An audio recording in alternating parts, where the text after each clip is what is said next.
My son demanded $100,000 for his big business plan. I refused. 2 days later, his wife handed me a coffee saying, "This one is specially for you." The smell was off. So, I swapped it with her mother's drink an hour later.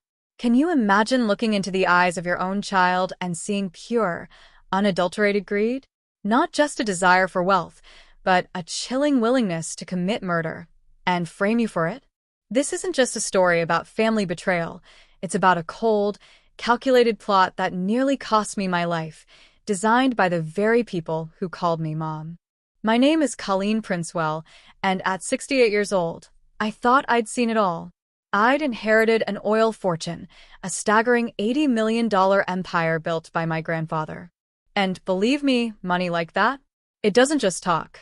It screams. It lies. And sometimes it absolutely kills. But I never, ever imagined that the greatest threat to my life would come wearing my son's face, calling me his mother. Our Princewell estate sprawled across 500 acres of prime Texas land, where oil derricks pumped liquid gold from beneath the earth, land my grandfather had fought and bled to claim. The mansion itself was a testament to 3 generations of prosperity: 14 rooms of hand-carved mahogany, crystal chandeliers, and Persian rugs that cost more than most people's houses. It was beautiful, imposing, and utterly lonely since my husband Charles died 5 years ago, leaving me to manage an empire I never truly wanted. That Tuesday morning in October started like any other. I was in my study, reviewing quarterly reports from our various oil fields, when I heard the familiar rumble of Blake's BMW coming up the circular drive. My 35-year-old son rarely visited without an agenda. And as I watched him through the bay windows, I could see the tension in his shoulders, even from a distance. Blake had always been handsome, in that privileged prep school way that opened doors and closed minds. But lately, something had changed. The easy confidence of his youth had been replaced by a desperate hunger that made me deeply uncomfortable. It was the look of a man who'd tasted failure and found it bitter. "Mom," he said, bursting into my study without knocking, his expensive suit wrinkled and his usually perfect hair disheveled. "We need to talk." I slowly set down my reading glasses and studied my son's face.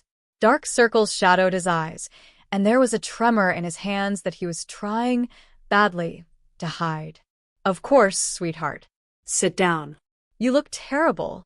"Thanks for the pep talk," Blake muttered, collapsing into the leather chair across from my mahogany desk. "Look, I'm going to cut straight to the chase. I need money. A lot of money." Here we go again, I thought.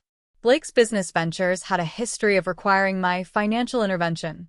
His last startup, some sort of app for rating restaurants, had cost me $300,000 before folding spectacularly. Before that, it was a clothing line that never made it past the design phase. Each failure was followed by elaborate explanations about market timing and investor politics, but the result was always the same. My bank account got lighter while Blake's promises got emptier. "How much?" I asked, though I suspected I didn't want to know the answer. $100,000. The number hung in the air between us, like smoke from a gunshot. It was more than he'd ever asked for before, and the way he said it, like he was ordering coffee, set off every alarm bell in my head. "That's a substantial amount, Blake. What's this venture?" "It's a tech startup, revolutionary online marketing platform that's going to change everything." His words came out in a practiced rush, like he'd rehearsed this pitch in the mirror. "My partner has connections with Fortune 500 companies, and we're projecting 7-figure profits in the first year alone." I'd heard variations of this song before, and it never ended well. "Who's your partner?" Blake's eyes flickered away from mine. "You don't know him. He's from California. Tech background, proven track record." "What's his name?" "Mom." "Why does it matter? The opportunity is what's important here." The evasion was telling. In 30 years of cross-examining witnesses as a prosecutor before I retired, I'd learned to recognize the sound of lies being born. Blake was hiding something, and whatever it was, it required $100,000 to fix. "Blake, we've had this conversation before, multiple times. I've supported your business dreams generously, and none of them have succeeded. Perhaps it's time you tried building something with your own resources. The transformation was immediate and frightening. Blake's face darkened, and his hands clenched into fists on his lap. For a moment, I saw something in his eyes that reminded me of his father, my ex-husband, who'd tried to manipulate me out of my inheritance before I divorced him 15 years ago. My own resources? Blake's voice rose to a near shout. What resources, Mom? I'm drowning here. Do you have any idea what it's like to live in the shadow of all this? He gestured wildly at the opulent study around us. Everyone expects me to be successful because I'm a Princewell. But how can I compete when you control everything? I've given you every advantage. Advantages? Blake laughed bitterly. You've given me just enough to fail spectacularly. Just enough to make me look like a spoiled rich kid who can't make it on his own, but never enough to actually succeed. The accusation stung because it held a grain of truth. I had been careful about how much money I gave Blake, perhaps too careful, but I'd seen too many wealthy families destroyed by children who never learned the value of work. Blake, calm down. Let's discuss this rationally. There's nothing to discuss. I need that money, and I need it now. This isn't a request, Mom. It's a necessity. Give me the money, Mom. You'll soon die anyway. My blood ran cold. My son wanted me dead. Something in his tone made my blood run cold. This wasn't the petulant demand of a spoiled child. This was something else entirely, something that felt dangerously close to a threat. The answer is no, Blake. I won't be investing in another one of your ventures. He stood up so abruptly that his chair rocked backward. Then don't come crying to me when you're older and alone because you chose money over family. The words hit like a slap, but it was the cold calculation in his eyes that really terrified me. This wasn't anger anymore. This was something much, much worse. Blake, is there something you're not telling me? Are you in some kind of trouble? For just a moment, his mask slipped completely. I saw fear there and desperation, and something that looked like genuine panic. But then the cold expression returned, and he headed for the door. Forget I asked, he said without turning around. I'll figure it out myself. As Blake's BMW tore down the driveway, kicking up gravel and dust, I sat alone in my study, feeling like I'd just dodged a bullet I didn't understand. Something was very wrong with my son, and whatever it was, it required $100,000 to solve. I picked up the phone to call my private investigator, then set it down again. Blake was my son, my flesh and blood. Whatever trouble he was in, we could work through it together. That decision would nearly cost me my life. 2 days later, Blake returned with his wife, Skylar, and immediately I knew this wasn't a social visit. Where Blake's previous approach had been desperate and direct, this felt calculated and strategic. They arrived at exactly 10 a.m., not early enough to seem overeager, not late enough to appear disrespectful. The timing felt deliberate. I watched from my kitchen window as they got out of Blake's car. Even from a distance, Skylar commanded attention. She was beautiful in that sharp, expensive way that required considerable maintenance. Platinum blonde hair that moved like silk, designer clothes that fit her model-thin frame perfectly, and an aura of confidence that came from knowing she was the most attractive person in any room. Blake and Skylar had been married for 3 years, but I never felt truly comfortable around my daughter-in-law. There was something theatrical about her interactions with me, like she was playing a role rather than being herself. She always said exactly what people wanted to hear, but her eyes remained calculating and cold. Colleen, I hope you don't mind us dropping by, Skylar said as she glided into my kitchen, carrying 2 steaming cups of coffee in delicate china mugs.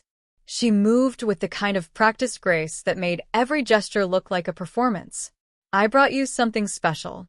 She was wearing a cream-colored dress that probably cost more than most people earned in a month, and her makeup was flawless despite the early hour.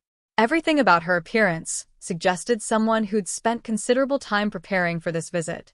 I made this just for you, Skylar continued, extending one of the cups toward me with a smile that was all teeth and no warmth. It's a special blend I picked up from that boutique coffee shop downtown.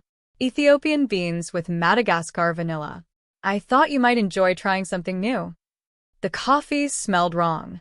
Not exactly bad, but sharp and bitter, with an underlying chemical odor that reminded me of almonds mixed with something medicinal.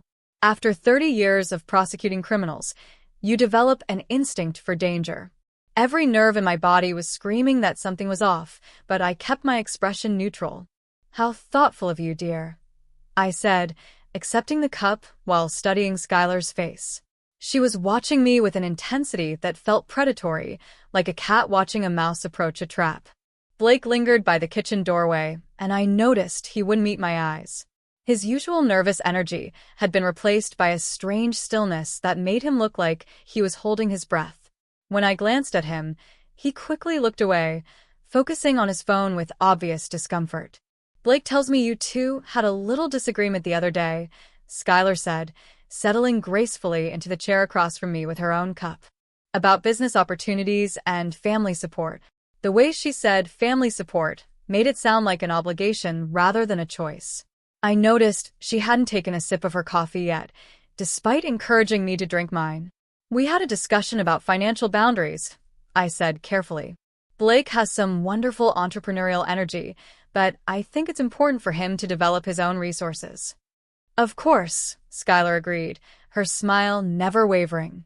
"Independence is so important, though it can be challenging when family members have such different perspectives on success." When Skylar turned slightly to glance at Blake, I made a split-second decision that would save my life. Using the moment when her attention was diverted, I quickly switched our cups. They were identical white china mugs, and the exchange took less than 2 seconds. "Blake's told me so much about his latest venture," I said, testing to see how much Skylar knew about her husband's mysterious business partner. "It sounds very promising." Something flickered in Skylar's eyes. Surprise, maybe. Or annoyance. "Yes, he's very excited about the potential." "And his partner?" Blake mentioned someone from California with tech experience. Skylar hummed noncommittally, raising her cup, which was now my original one, to her lips. Innovation is so important in today's market. We chatted about meaningless things while I pretended to sip my coffee and watched Skylar take her first real drink.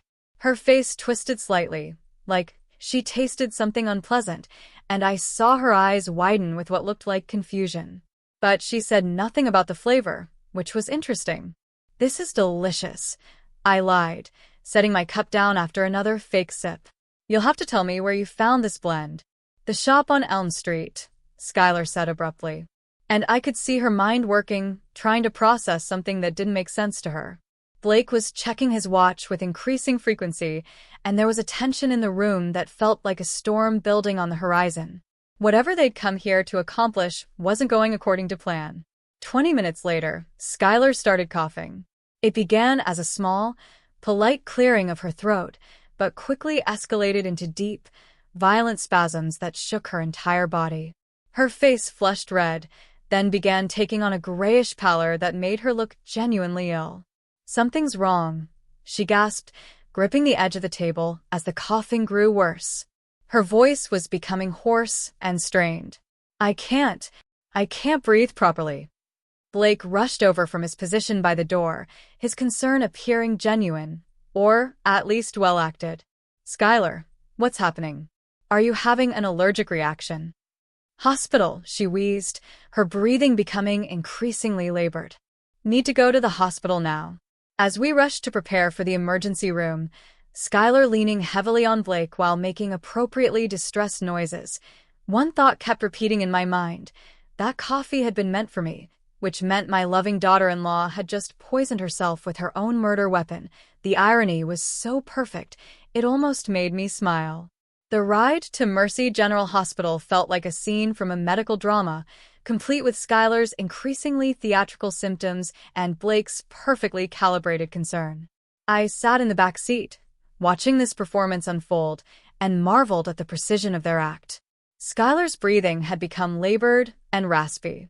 Her skin was flushed and blotchy, and she was clutching her throat like she was fighting for every breath. If I hadn't known better, I would have been genuinely worried about her condition. But knowing what I knew about the coffee's intended target, I found myself studying her symptoms with clinical detachment. "How are you feeling, sweetheart?" Blake asked for the third time in 10 minutes, his voice pitched perfectly between concern and panic. "Just hold on. "We're almost there." "Burns," Skylar managed to gasp between coughing fits. "Throat burning." "Cyanide poisoning," I realized. The almond smell. The respiratory distress. The burning sensation. Someone had done their homework. Cyanide was fast-acting, difficult to detect without specific tests, and would cause exactly the symptoms Skylar was experiencing. If she'd given me the full dose intended for my body weight, I would likely be dead by now. The emergency room at Mercy General was controlled chaos, with the usual mix of genuine emergencies and hypochondriacs that made triage such an art form. But Skylar's condition was dramatic enough to get immediate attention. "We need help," Blake called out as we entered, supporting his wife, who was now making choking sounds that would have been alarming if they weren't so perfectly timed. "My wife can't breathe." The medical team responded with impressive efficiency. Within minutes, Skylar was on a gurney, hooked up to monitors, and surrounded by nurses taking vitals and asking rapid-fire questions. "When did the symptoms start?" Dr. Amanda Rodriguez asked, clipboard in hand and stethoscope around her neck. "About 30 minutes ago," Blake answered, playing the role of concerned husband to perfection. "She was fine this morning, then suddenly started coughing and having trouble breathing." "Any known allergies, medications, recent changes in diet or environment?" "Nothing," Blake said. "She's always been perfectly healthy." I watched this exchange with growing fascination. Blake was answering all the questions smoothly, never hesitating, never appearing uncertain. Either he was remarkably calm under pressure, or he'd prepared for exactly this scenario. "Mrs. Morrison," Dr. Rodriguez addressed Skylar directly. "Can you tell me what you were doing just before the symptoms started?" "Coffee," Skylar whispered, her voice barely audible. "Having coffee with her." Her eyes found mine across the small examination area. The way she said "her" carried an unmistakable note of accusation. Even in her supposedly weakened state, Skylar was already laying the groundwork for what was to come. Dr. Rodriguez followed Skylar's gaze to me. "Are you family?" "I'm her mother-in-law," I said. "We were having morning coffee when she became ill." "Did you both drink the same coffee?" "Similar," I said carefully. Skylar prepared it. 2 cups from the same pot. Dr. Rodriguez made notes on her clipboard, and I could see the wheels turning in her medical mind. Food poisoning was always a possibility when multiple people consumed the same substance. But only one person getting sick suggested either an allergic reaction or something more sinister. "We're going to run some blood tests," Dr. Rodriguez announced. "In the meantime, let's get you on oxygen and see if we can make you more comfortable." As the medical team worked on Skylar, Blake turned to me with an expression I couldn't quite read. "Mom, I'm going to run home and get some of her things. Pajamas, medications. You know how hospitals are." "Of course, sweetheart," I said, patting his arm. "Take your time." It was interesting how quickly Blake was leaving, especially when his wife was potentially fighting for her life. Either he was remarkably trusting of the medical staff, or he had somewhere else he needed to be urgently. I settled into the uncomfortable plastic chair in the waiting area, surrounded by the familiar sounds of medical emergencies and human suffering. The magazines were outdated, the coffee was terrible, and the fluorescent lighting made everyone look slightly dead. It was the perfect setting for contemplating attempted murder. 3 hours later, Blake returned with an overnight bag, looking appropriately exhausted and worried. His timing was impeccable. He walked through the door just as Dr. Rodriguez emerged from the treatment area with news. "We found traces of cyanide in her bloodstream," Dr. Rodriguez announced with clinical precision. "This appears to be deliberate poisoning. I'm required by law to contact the authorities." "Cyanide?" The word hung in the air like an accusation. Blake's face went pale, and he grabbed my arm as if seeking support. "Poisoning," he repeated, his voice cracking with what sounded like genuine shock. "But how? Who would do something like that?" Before Dr. Rodriguez could answer, Skylar's voice rang out from behind the curtain, weak but remarkably clear for someone who'd been at death's door. She did it, Skylar said, her finger pointing directly at me when the curtain was pulled back. Colleen poisoned my coffee. She tried to kill me. The accusation hit the room like a bomb. Dr. Rodriguez stared at me with a mixture of shock and suspicion, while Blake looked like he'd been slapped. That's impossible, Blake said, but his voice lacked conviction. Mom would never. She made the coffee herself, Skylar continued, her voice getting stronger with each word. She handed it to me personally. She watched me drink it. Well, that was gratitude for you. Here, I'd inadvertently saved her life by switching cups, and she was repaying the favor by trying to frame me for attempted murder. The irony was delicious, even if the consequences were likely to be serious. Detective James Morrison arrived at the hospital within 30 minutes of Dr. Rodriguez's call, which suggested that attempted murder cases received priority attention in our quiet Texas town. He was younger than I'd expected, maybe early 40s, with the kind of sharp eyes that missed nothing and the patient demeanor of someone who'd heard every lie in the book. Mrs. Princewell, Detective Morrison said, introducing himself with a firm handshake.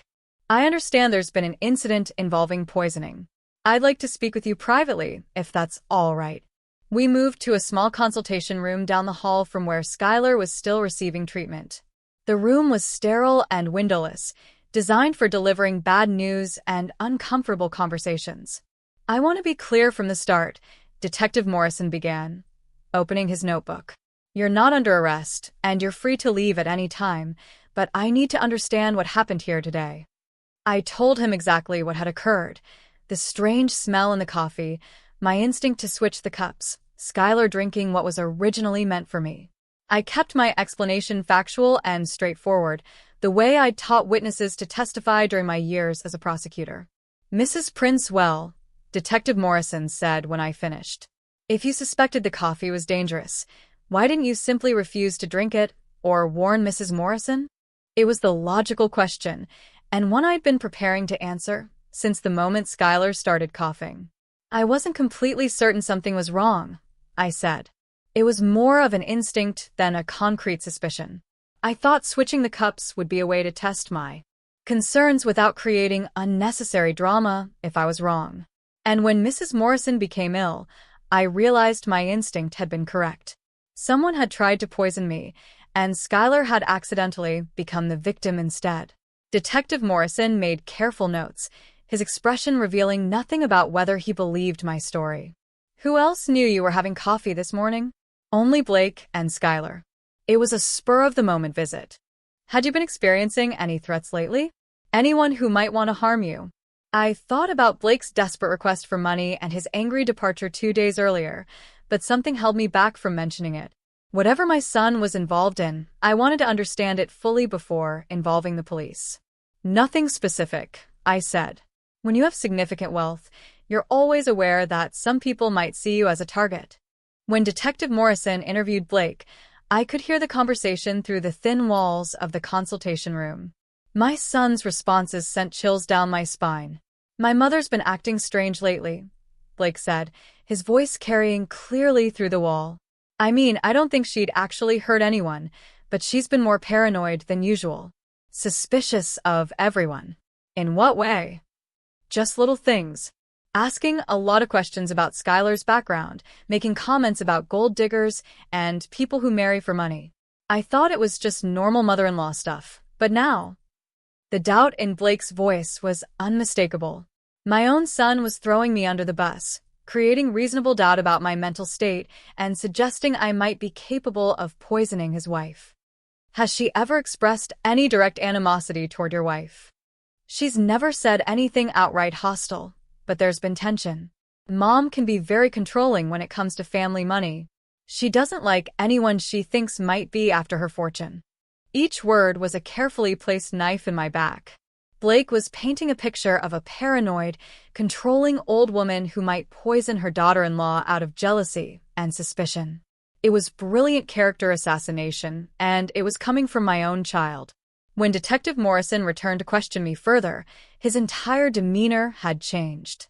The polite, professional courtesy had been replaced by a barely concealed suspicion. Mrs. Princewell, I need to ask you some direct questions. Have you been concerned about your daughter-in-law's intentions regarding your family's wealth? The question was clearly based on what Blake had told him. I chose my words carefully.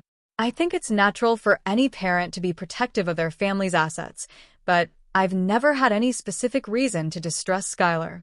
Your son mentioned that you've been acting more suspicious lately. Is there any truth to that?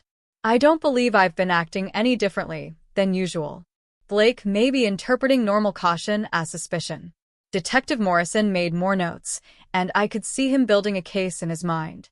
Asterisk wealthy older woman, suspicious of young daughter-in-law. History of controlling behavior around money, opportunity, and means to commit poisoning. Asterisk, Mrs. Princewell, I'm going to need to examine your home as part of this investigation. Do I have your permission to conduct a search? I knew I could refuse and demand a warrant, but that would only make me look more guilty. Of course, I have nothing to hide. We'll also need to examine any computers, phones, or other devices that might contain relevant information. Whatever you need, Detective. As we prepared to leave the hospital, I caught one last glimpse of Skylar through the gap in her room's curtain. She was sitting up in bed, no longer appearing to struggle for breath, engaged in quiet conversation with a nurse. When she saw me looking, she offered a small, satisfied smile that made my blood run cold. That smile told me everything I needed to know. This wasn't over. In fact, it was just beginning. The search of my home was thorough, professional, and utterly devastating. Detective Morrison arrived with a full forensics team and a warrant that gave them permission to examine every inch of my property. I watched from my living room as strangers in latex gloves went through my most personal possessions, looking for evidence that I was a would-be murderer. We appreciate your cooperation, Mrs. Princewell, Detective Morrison said as his team spread throughout the house. This should only take a few hours. I sat in my study, the same room where Blake had demanded money just 3 days earlier, and tried to process how quickly my life had spiraled out of control. 72 hours ago, I'd been a wealthy widow living quietly on her family's estate. Now, I was the prime suspect in an attempted murder case. The forensics team worked with methodical precision, photographing everything, dusting for fingerprints, and collecting samples from surfaces throughout the house. They paid particular attention to the kitchen where Skylar claimed to have prepared the poisoned coffee. Ma'am, one of the technicians called from the kitchen. Can you show us where the coffee supplies are kept? I led them to the pantry where my housekeeper kept various coffee beans, filters, and accessories. Everything looked normal to me, but the technicians treated each item like potential evidence, carefully bagging and labeling anything that might have come into contact with poison. What about cleaning supplies? Detective Morrison asked. Anything that might contain chemical compounds. I showed them to the utility room where we kept the usual household chemicals: bleach, ammonia, drain cleaners, and various other toxic substances that could be found in any home. Again, they photographed and sampled everything. 2 hours into the search, I heard one of the technicians call out from the guest bathroom upstairs. Detective Morrison, you need to see this. The excitement in his voice made my stomach clench. I followed Detective Morrison upstairs, dreading what they might have found. In the guest bathroom, a room I rarely used and hadn't even entered in weeks, they discovered a small glass vial hidden behind the medicine cabinet. The vial contained traces of a clear liquid, and beside it was a handwritten list that included Skylar's name along with what appeared to be dosage calculations. Mrs. Princewell, Detective Morrison said, holding up an evidence bag containing the vial and list. Can you explain these items? I stared at the evidence, feeling the world tilt around me. The handwriting on the list looked remarkably similar to mine, though I had no memory of writing anything like it. The vial was completely unfamiliar. I've never seen either of those items before, I said, my voice sounding strange and distant to my own ears. This is your handwriting, isn't it? Detective Morrison pressed, showing me the list more closely. Looking at it carefully, I had to admit that it did look like my handwriting. The formation of the letters, the particular way I crossed my T's and dotted my I's. Whoever had written this had either studied my writing extensively or... Detective Morrison, I said slowly, I need to tell. You something important. While we were at the hospital this morning, Blake left for several hours to get Skylar's belongings from their house. He would have had access to my home during that time. Are you suggesting your son planted this evidence? The words sounded insane, even as I said them, but I couldn't ignore the obvious timeline. I'm saying that someone with access to my house and knowledge of my handwriting could have placed these items here while we were at the hospital. Detective Morrison studied me carefully. Mrs. Princewell, that's a very serious accusation to make against your own son. It's not an accusation. It's an observation about opportunity and access. But even as I said it, I could see the doubt in Detective Morrison's eyes. The grieving mother, caught red-handed with evidence of attempted murder, trying to blame her innocent son. It was exactly the kind of desperate deflection that guilty people attempted when cornered. We'll be taking these items for analysis, Detective Morrison said, sealing the evidence bags along with samples of your handwriting for comparison. Of course, Mrs. Princewell. I have to ask, do you own any firearms? The question caught me off guard. Yes, I have a pistol in my bedroom safe. Why? We'll need to examine that as well. I led them to my bedroom and opened the safe, revealing a .38 caliber revolver that Charles had insisted I keep for protection. The gun was exactly where I'd left it, and I couldn't imagine how it related to a poisoning case. Has this weapon been fired recently? Detective Morrison asked. Not in over a year. I occasionally take it to the shooting range for practice, but I haven't done that in months. They bagged the gun anyway, along with the box of ammunition from the safe. I was beginning to understand that, in a criminal investigation, everything was potentially relevant until proven otherwise. As the search team finished their work, Detective Morrison pulled me aside for a final conversation. Mrs. Princewell, based on what we found today, I need to inform you that you're now considered a person of interest in this case. I strongly recommend that you contact an attorney. Am I under arrest? Not at this time, but I advise you not to leave town without notifying my office. After the police left, I walked through my home, seeing it with new eyes. Rooms that had been photographed and searched, surfaces that had been dusted for fingerprints, possessions that had been examined for evidence of criminal intent. My sanctuary had been violated, and I felt like a stranger in my own house. But more than that, I felt the weight of betrayal settling on my shoulders like a lead blanket. Someone had planned this carefully, planting evidence that would point directly to me while creating a perfect cover story. And the only person who'd had the opportunity, access, and knowledge to do it was my own son. That night, I sat in my study with a glass of wine, staring at the oil derricks visible through my window. The mechanical pumps continued their steady rhythm, extracting wealth from the earth, just as they had for 3 generations. But for the first time since inheriting this empire, I wondered if it would all die with me. Blake hadn't just tried to rob me. He'd tried to murder me and frame me for the attempted murder of his wife. The complexity and cruelty of the plan took my breath away. But he'd made one crucial mistake. He'd underestimated his mother. I picked up my phone and dialed a number I hadn't used in 5 years. Harrison Cole speaking. Harrison, it's Colleen. I need your help. Someone's trying to destroy me, and I think it might be my own son. Harrison Cole had been my closest colleague during my 25 years as a prosecutor. And more importantly, he was the only person who truly understood how my mind worked. Tell me everything, Harrison said, his voice immediately shifting to the sharp focus I remembered from our courtroom days. Don't leave out a single detail. Harrison listened without interruption as I explained the entire sequence of events: Blake's desperate request for money, the poison coffee, the convenient evidence planted in my home, and Blake's calculated betrayal during the police interviews. Jesus Christ, Harrison said when I finished. If Blake is behind this, we're dealing with attempted murder and conspiracy charges. This isn't just about money anymore. I know.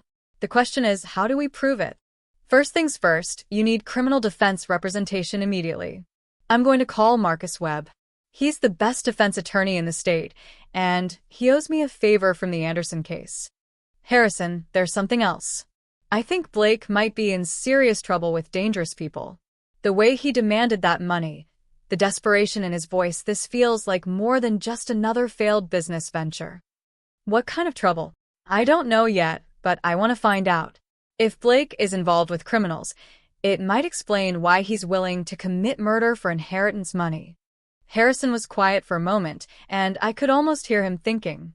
I still have contacts in law enforcement. Let me make some discreet inquiries about Blake's recent activities. But in the meantime, you need to assume you're under surveillance. Everything you do, everywhere you go, everyone you talk to, the police will be watching. I understand. And be very careful around Blake and Skylar. If they're willing to commit murder once, they won't hesitate to try again. Marcus Webb arrived at my house that evening carrying a briefcase and the kind of serious expression that defense attorneys wore when their clients were in deep trouble. He was younger than I'd expected, maybe early 50s, but Harrison assured me that his age was offset by his brilliance and his complete lack of ethics when it came to protecting his clients. Mrs. Princewell, Marcus said, settling into my study like he owned the place. Harrison has briefed me on your situation. You're in significant legal jeopardy, but the case against you has some interesting weaknesses, such as the timeline. For one, the poisoning appears to have been planned in advance, but you had no way of knowing that Blake and Skylar would visit you this morning. If you were planning to poison your daughter-in-law, you would need advance notice of her presence. Unless the prosecution argues that I was planning to poison Blake and Skylar was an opportunistic victim. I was a good prosecutor, after all. Yes, they could argue that. But there's another problem with their case, motive. Why would you want to kill Blake? He's your son, and your only heir. His death would actually complicate your estate planning significantly. I thought about the life insurance policy I suspected might exist, but decided to keep that information to myself for now. What about Skylar? They could argue I wanted to eliminate her to protect Blake's inheritance. Possibly, but that's a weak motive for murder. Wealthy families deal with gold-digging spouses through prenups and trusts, not poison. Marcus opened his briefcase and pulled out a legal pad. Tell me about the evidence they found in your house, the vial and the handwritten list. I described the items in detail, emphasizing how the handwriting looked like mine, but that I had no memory of creating the list. Marcus made careful notes, occasionally asking clarifying questions about the timeline and Blake's access to my home. The planted evidence is actually our strongest defense, Marcus said. It's almost too convenient. Real poisoners don't usually leave behind signed confessions with their victim's name and dosage calculations. What's our next step? We need to investigate Blake and Skylar independently. If they're running a con, there will be evidence, financial records, communication patterns, possibly even previous victims. Previous victims? Marcus leaned back in his chair, studying me carefully. If your son is willing to murder his own mother for inheritance money, this probably isn't his first rodeo. People don't usually jump straight to matricide without working their way up through smaller crimes. The thought sent ice through my veins. You think they've done this before? I think we need to find out. Harrison is already running background checks on both of them. If there are any red flags in their past, we'll find them. That night, I barely slept. Every sound in the house made me jump. Every shadow seemed threatening. I'd installed a state-of-the-art security system years ago, but knowing that my son had keys and access codes made it feel useless. Around 3 a.m., I heard a car in my driveway. From my bedroom window, I could see Blake's BMW parked near the front door. I watched as he sat in the driver's seat for several minutes, making phone calls and appearing agitated. Finally, he got out and approached the house. Instead of using his key, he knocked softly on the front door. When I didn't answer, he tried the handle and found it locked. He walked around the perimeter of the house, testing windows and checking for other entry points. This wasn't the behavior of a concerned son, checking on his mother. This was reconnaissance. After 20 minutes, Blake gave up and drove away. I immediately called Marcus Webb. He was casing the house, I told Marcus, looking for ways to get inside without using his key. Did you record any of this? The security cameras should have captured everything. Perfect. Don't touch those recordings. We'll need them if this goes to trial. The next morning brought more bad news. Detective Morrison called to inform me that the preliminary forensics results had confirmed my fingerprints on the poison vial and that the handwriting analysis was consistent with my writing samples. Mrs. Princewell, Detective Morrison said, I need you to come to the station for additional questioning. You have the right to have your attorney present. Call Marcus. They're moving faster than I expected. This feels like they're building toward an arrest, Marcus said. We need to accelerate our own investigation. That afternoon, as Marcus and I sat in the police station waiting room, I felt the walls closing in around me. The evidence against me was circumstantial but compelling. I had motive, protecting family wealth, means access to poison, and opportunity, preparing the coffee. The planted evidence provided the smoking gun that would convince a jury of my guilt. Mrs. Princewell, Detective Morrison said when we were finally called into the interview room, we've received additional forensic results that I think you should be aware of. Marcus leaned forward slightly. What kind of results? The poison found in Mrs. Morrison's bloodstream is an exact match for the substance in the vial recovered from Mrs. Princewell's home. We also found traces of the same substance on a coffee mug in Mrs. Princewell's kitchen. My heart sank. They'd found physical evidence linking me directly to the crime. Even if I could prove the evidence was planted, it would be difficult to convince a jury that someone had gone to such elaborate lengths to frame me. Detective Morrison, Marcus said smoothly. My client maintains her innocence. This evidence is clearly the result of contamination or tampering. By whom? By the real perpetrator who had access to Mrs. Princewell's home while she was at the hospital. Detective Morrison looked skeptical. You're suggesting that someone else poisoned Mrs. Morrison, then broke into Mrs. Princewell's house to plant evidence. I'm suggesting that the timeline and circumstances don't support the conclusion that my client is guilty of this crime. But I could see in Detective Morrison's eyes that he'd already made up his mind. To him, I was a wealthy old woman who tried to murder her daughter-in-law and was now desperately trying to blame her innocent son. Mrs. Princewell, Detective Morrison said, based on the evidence we've gathered, I'm placing you under arrest for attempted murder. As the handcuffs clicked around my wrists, I looked at Marcus and saw my own fears reflected in his eyes.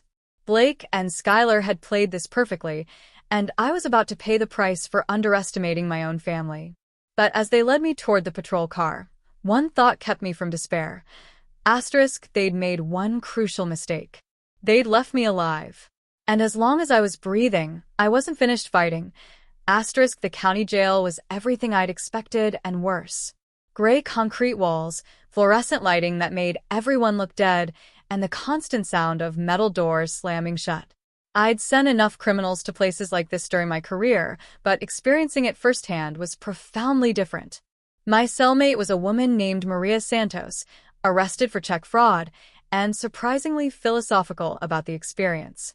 First time? She asked as I tried to make myself comfortable on the narrow bunk. Unfortunately, yes. What did you do? They think I tried to poison my daughter-in-law. Maria whistled low. Family drama.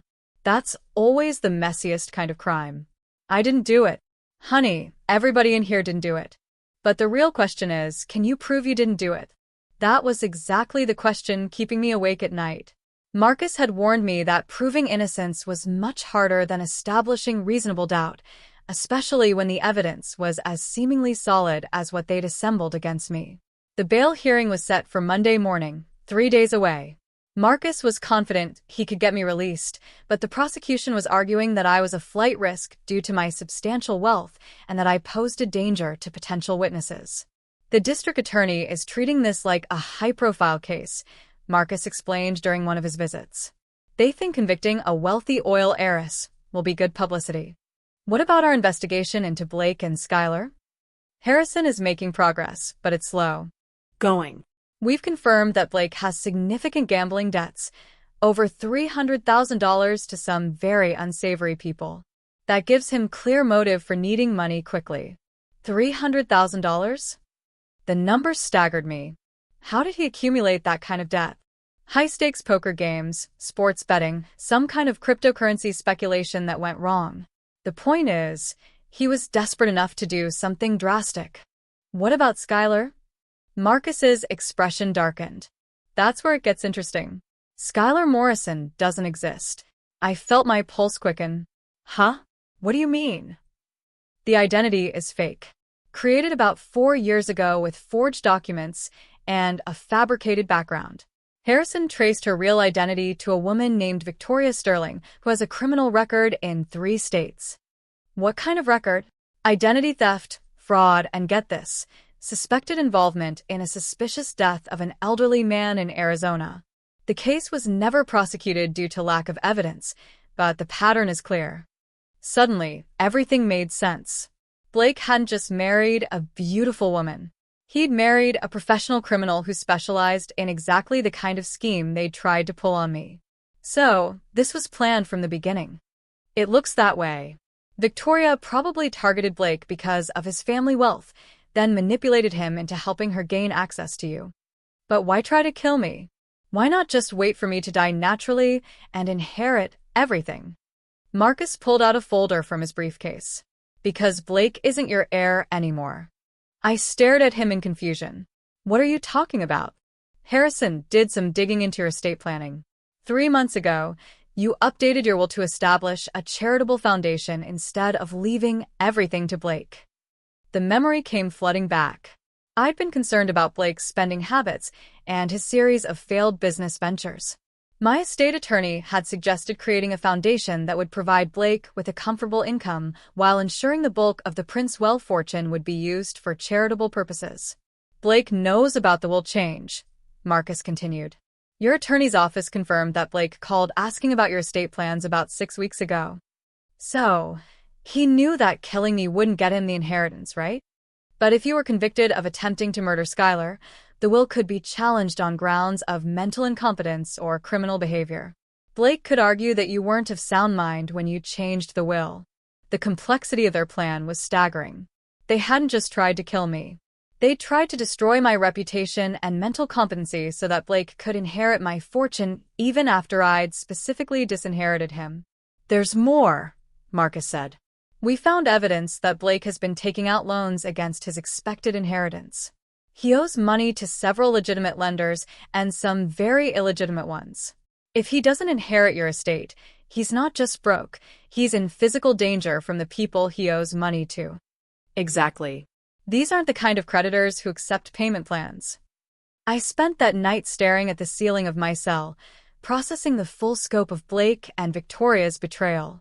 My son wasn't just capable of anything, he was a monster. But knowledge was power, and now I had the ammunition I needed to fight back. Maria, I said to my cellmate around 2 a.m., what do you know about getting revenge on people who try to destroy your life? She rolled over and looked at me with new interest. Honey, that depends on how far you're willing to go and how much money you've got to spend. I have more money than I know what to do with, and after what they've put me through, I'm willing to go pretty far. Maria smiled, and it wasn't a pleasant expression. In that case, you and I need to have a very interesting conversation. The bail hearing was a media circus. News vans lined the street outside the courthouse, and reporters shouted questions as Marcus escorted me through the crowd. Oil heiress accused of poisoning daughter-in-law was the headline on every local news station, and I could see the story spreading to national outlets. Blake and Skylar were in the courtroom, sitting in the front row with their attorney. Skylar looked appropriately frail and victimized, while Blake played the role of the devastated son torn between loyalty to his mother and justice for his wife. Judge Patricia Williams presided over the hearing with a no-nonsense efficiency I remembered from my prosecutorial days. She listened to the arguments from both sides, reviewed the evidence, and set bail at $2 million, high enough to make a statement, but not so high as to be punitive. The defendant will surrender her passport and submit to electronic monitoring, Judge Williams announced. She is not to have any contact with the alleged victim or any witnesses in this case. As I was processed for release, Marcus pulled me aside with urgent news. Harrison found something big, he said quietly. Victoria Sterling's real name is Rebecca Martinez, and she's wanted by the FBI for a string of similar crimes across multiple states. The FBI? She's been running the scam for over a decade. Elderly victims in Arizona, New Mexico, Texas, and California. Always the same pattern. marry into money, kill the spouse, inherit the wealth and estate. How many victims? At least 7 that we can confirm. Maybe more. The scope of Victoria's criminal enterprise was staggering. She wasn't just a con artist. She was a serial killer who'd turned murder into a business model. Where is she now? That's the problem. After your arrest, both Blake and Victoria disappeared. Their house is empty. Bank accounts are closed, and nobody knows where they went. My blood ran cold. They're running. It looks that way. But here's the thing. We've been in contact with the FBI, and they're very interested in finally catching Rebecca Martinez. They're willing to work with us. What does that mean for my case? If we can prove that Rebecca Martinez poisoned herself as part of an elaborate frame job, your charges will be dropped immediately. But we need to find her first.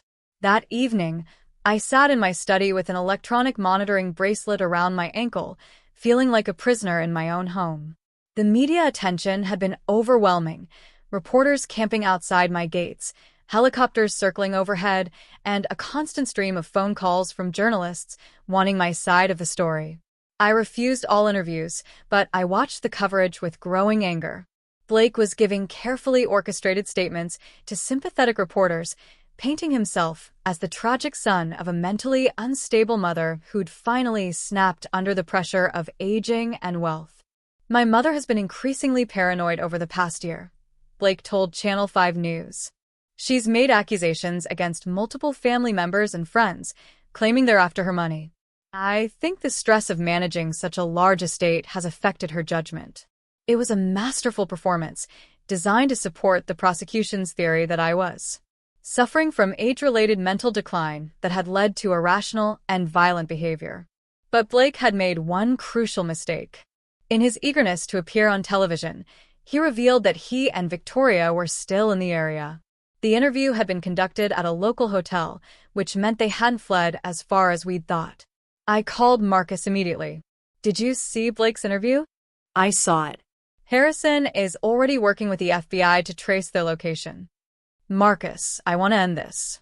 All of it. I'm tired of being reactive. It's time to go on the offensive. What did you have in mind? I've been thinking about this since my conversation with Maria in jail. I want to set a trap. Use myself as bait to draw them out into the open. Colleen, that's incredibly dangerous. If Rebecca Martinez is willing to commit murder, she won't hesitate to try again. That's exactly what I'm counting on. The plan I outlined to Marcus was elegant in its simplicity. We would leak information suggesting that I'd hidden evidence that could clear my name, documents or recordings that proved Blake and Victoria had framed me. The bait would be irresistible to them because as long as that evidence existed, they would never be safe. They'll have to come after me, I explained. Either to steal the evidence or to kill me before I can use it. And when they do, the FBI will be waiting. Marcus was quiet for a long moment. This is either brilliant or suicidal. I'm not sure which. After what they've put me through, I'm not sure I care. The leak was carefully orchestrated through Harrison's media contacts.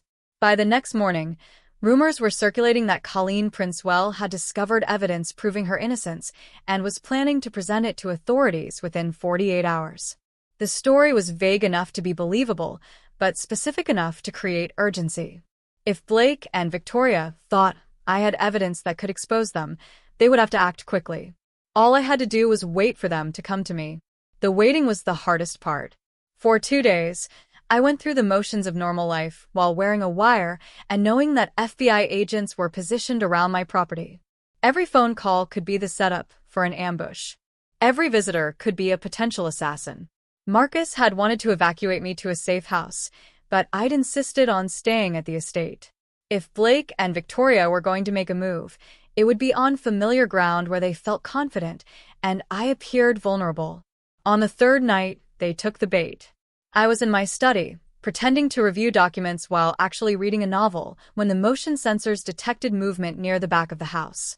The FBI had installed additional security equipment that would alert them to any intrusion, but I was on my own until they could respond. Blake appeared first, slipping through the French doors that led from the garden to my living room. He moved with practiced stealth, clearly familiar with the house's layout and security blind spots. Victoria followed a moment later, carrying what looked like a small medical bag. I remained in my study, but I could hear their whispered conversation through the thin walls. Where would she hide it? Victoria asked, her voice carrying a slight accent that hadn't been present when she was playing the role of sweet daughter-in-law. Probably in the safe, Blake replied. She keeps all her important documents there. What's the combination? My birthday. She's sentimental like that. They moved through my house like they owned it, searching methodically for evidence that didn't exist. I could hear drawers being opened, papers being shuffled, and the occasional curse when they came up empty-handed. Blake, Victoria said after 20 minutes of fruitless searching. Are you sure she has something? This could be a trap. She has to have something. How else would she know to switch the coffee cups? Maybe she got lucky. No. My mother's too smart for luck. She figured something out, and now she's planning to use it against us. The grudging respect in Blake's voice might have been flattering under different circumstances. Even after trying to murder me, he still recognized that he'd underestimated his opponent. We need to find her, Victoria said. Make her tell us where it is, and then we finish what we started.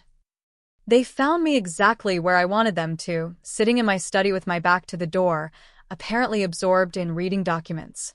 Blake entered first, moving with the confidence of someone who thought he had the upper hand. Hello, Mother. I turned slowly, letting surprise and fear show on my face. Blake, what are you doing here? You're not supposed to contact me. We need to talk, Blake said, while Victoria positioned herself near the door to block any escape attempt. About the evidence you think you have. I don't know what you mean. Victoria stepped forward, and I saw that she was holding a syringe. Mrs. Princewell, we know you have something that could hurt us. Tell us where it is, and this will be quick and painless. The mask was completely off now. Victoria's sweet southern accent had been replaced by something harder and more dangerous. This was Rebecca Martinez, the professional killer, and she was done pretending to be anything else. There is no evidence, I said, allowing my voice to shake with what appeared to be terror. I made it up. I thought if people believed I had proof of my innocence, they might look more carefully at what really happened. Blake and Victoria exchanged glances. You're lying, Blake said. She's not, Victoria replied, studying my face with professional assessment. She's telling the truth. There is no evidence. Then why are we here? Victoria smiled, and it was the most terrifying expression I'd ever seen. Because now we know for certain that she doesn't have anything on us, which means we can finish this properly. She raised the syringe, and I saw my death reflected in her cold eyes. Wait, I said, my voice barely a whisper. Before you kill me, I need to know something. What? Was any of it real? Did Blake ever actually love me? Or was this always about the money? Blake's face twisted with something that might have been genuine emotion. Mom, he loves your money. Victoria cut him off. Just like I do. Just like everyone who's ever pretended to care about you. It was the cruelest thing she could have said, and it was exactly what I needed her to say. Thank you, I said quietly, for telling me the truth. Victoria frowned, confused by my response. That confusion lasted exactly long enough for the FBI agents to crash through every entrance to my study simultaneously. FBI. Hands where we can see them. The arrest was swift and efficient. Blake went down without a fight, but Victoria tried to use the syringe as a weapon before being tackled by Agent Sarah Chen. The entire encounter was over in less than 30 seconds. As they read Blake and Victoria their rights, I sat in my chair and watched my son's life implode in real time. He looked at me with something between hatred and disbelief. You set us up, he said. You tried to murder me, I replied. I just returned the favor. 6 months later, I sat in a federal courtroom watching Rebecca Martinez receive 4 consecutive life sentences for the murders she'd committed across multiple states. The evidence against her was overwhelming. DNA, fingerprints, financial records, and most damning of all, the recorded confession she'd made in my study. Blake received 25 years for conspiracy to commit murder and fraud. As they led him away in shackles, he turned to look at me one last time. I felt nothing but cold satisfaction. The media had turned me from suspected murderer into heroic victim overnight. Oil heiress helps FBI catch serial killer was much better publicity than my original headlines, and the offers for book deals, movie rights, and interviews were pouring in. I declined them all. Some stories were too personal to share with the world. Marcus had done an excellent job managing the legal aftermath. All charges against me were dropped. My reputation was restored, and I was free to return to my quiet life on the estate. But quiet wasn't what I wanted anymore. Using my considerable resources and Harrison's law enforcement connections, I'd spent the past 6 months systematically destroying every aspect of Blake and Victoria's criminal network. Their co-conspirators were arrested. Their hidden assets were seized, and their reputations were obliterated so thoroughly that even their fellow inmates knew exactly what kind of monsters they were. Blake's gambling debts were still outstanding, and the people he owed money to weren't the forgiving type. Prison might actually be the safest place for him, though I'd made sure that information about his crimes and his family's wealth had reached the right ears. 25 years was going to feel much longer when you were constantly looking over your shoulder. For Victoria, I'd arranged something special. The families of her previous victims had been very interested to learn about her location and daily routines. Prison justice operated by its own rules, and serial killers who targeted elderly people weren't popular with the general population. But my greatest satisfaction came from my updated will. The Princewell fortune would be used to establish a foundation for animals who deserve love and care, rather than the human predators who tried to destroy me. Blake would inherit nothing except the knowledge that his greed had cost him everything. This morning, I received a letter from Blake.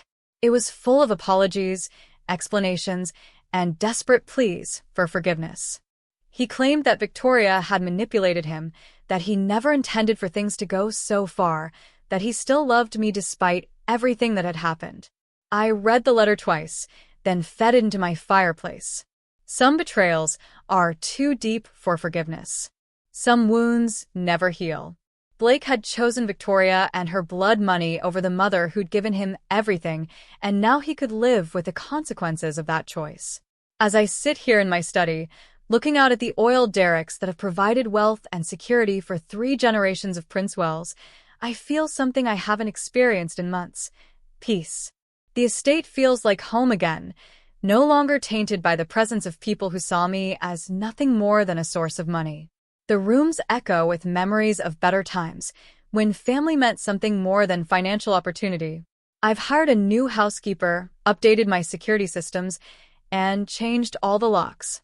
Blake's keys no longer work here, and he'll never set foot in this house again.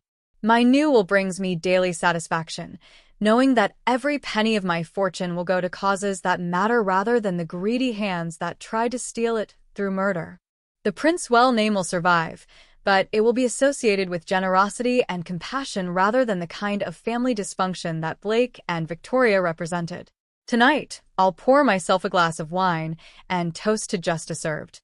Not the kind that comes from courtrooms and judges, but the kind that comes from refusing to be anyone's victim. Blake and Victoria thought they were dealing with a lonely old woman who could be easily manipulated and disposed of. They learned too late that Colleen Princewell hadn't survived this long by being weak. Some people collect art or jewelry. I collect the satisfaction of watching my enemies destroy themselves through their own greed and stupidity. And in that collection, Blake and Victoria's downfall will always hold a place of honor. What would you have done if your own family tried to frame you for murder? Have you ever had to cut someone toxic out of your life, even if they were family? Share your thoughts in the comments below. I'm genuinely curious to hear your experiences.